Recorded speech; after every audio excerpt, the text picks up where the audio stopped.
News की खास बातचीत।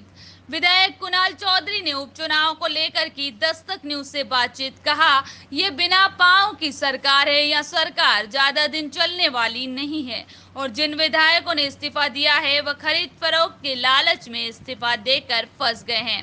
गांव खरीदी और बिजली बिल को लेकर भी शिवराज सरकार पर जमकर बरसे कुणाल चौधरी। यूथ कांग्रेस के प्रदेश अध्यक्ष और कालापीपल विधायक कुणाल चौधरी जी आज हमारे साथ मौजूद हैं और जिस तरह से मध्य प्रदेश में अब आगामी समय में उपचुनाव होना है तो क्या रणनीति कांग्रेस ने तैयार की है और किस तरह से जो किसानों को इस समय समस्या आ रही है उसी को लेकर चर्चा करेंगे।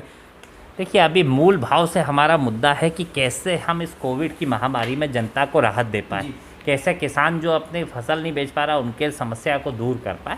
अभी जब चुनाव आएगा देख लेंगे, क्योंकि जनता जो बिके हुए लोग हैं, क्योंकि ये बिगर पैर की बिगर जनादेश की खरीदे हुए जनादेश की सरकार है और इन्हें जनता सबक सिखाने का काम करेगी, जनता इन्हें ठीक करने का काम करेगी। तो जब चुनाव आएगा, चुनाव के समय सब रणनीति के साथ उतरेंगे, ताकत के साथ उतरेंगे। पर आज मूल मुद्दा है कि कैसे जनता को कोविड में राहत दिलाई जाए। आज कैसे किसानों को जो भयंकर समस्या आ रही है कि किसान की खरीदी नहीं हो पा रही है, गरीब मजदूर परेशान है, तो इन लोगों को राहत कैसे पहुँचाई जाए, इस और हमारी मूल बात है। ये जिस तरह से अभी लगातार ये जो बातें सामने आ रही हैं, जिससे भारतीय जनता पार्टी की जिन सीटों पर विधायक कांग्रेस को ने इस्तीफा दिया है, वहीं भारतीय जनता पार्टी के जो हारे हुए विधायक हैं वो कहीं ना कहीं ये दावा कर रहे हैं कि टिकट हमें मिलना चाहिए, हम चुनाव लड़ेंगे। देखिए, स्पष्ट है जनता, अब उन्होंने पार्टी को जीवन भर दिया है, पर फिर भी मजबूरी भारतीय जनता पार्टी की है कि जिन्होंने अपने बिक के, क्योंकि वो रहेंगे सिपाही के सिपाही, बिकेंगे भी, ये पैसा भी इनको मिलेगा और मंत्री पद भी इनको मिलेगा और टिकट भी इनको मिलेगा। तो देखिए, वो तो फिर ये उनके पार्टी के लोगों को तय करना है उनका क्या है, क्या स्टैंड है।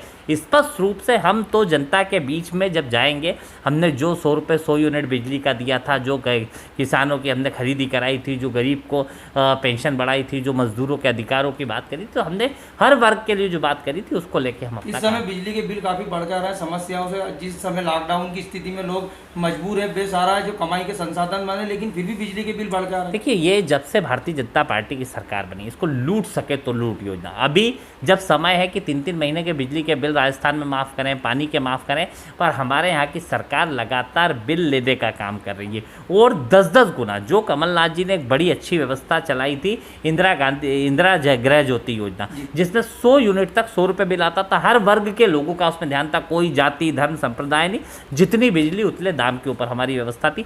पर उसे ख़त्म करके लोगों के, अभी मेरे पास 2 मिनट पहले फ़ोन आया था भैया कि हमारे यहाँ पे बोले बिल पहले 100 आता था, अब 3-3 हज़ार आ रहा है, 5-5 हज़ार आ रहा है, 10-10 हज़ार आ रहा है। तो कहीं ना कहीं जनता को लूटने की इनकी नीयत है और सिर्फ बड़ी बड़ी बातें, भाषण से शासन चलाना चाहते हैं और ये मुंह चला के शासन नहीं चल सकता, इसके लिए काम करना पड़ता है। पर जनता के साथ लूट सके तो लूट योजना इन्होंने लागू करी है खरीदे हुए जनादेश के साथ। आपने कहा है लूट सके तो लूट ले, सरकार इसी तरह चलेगी।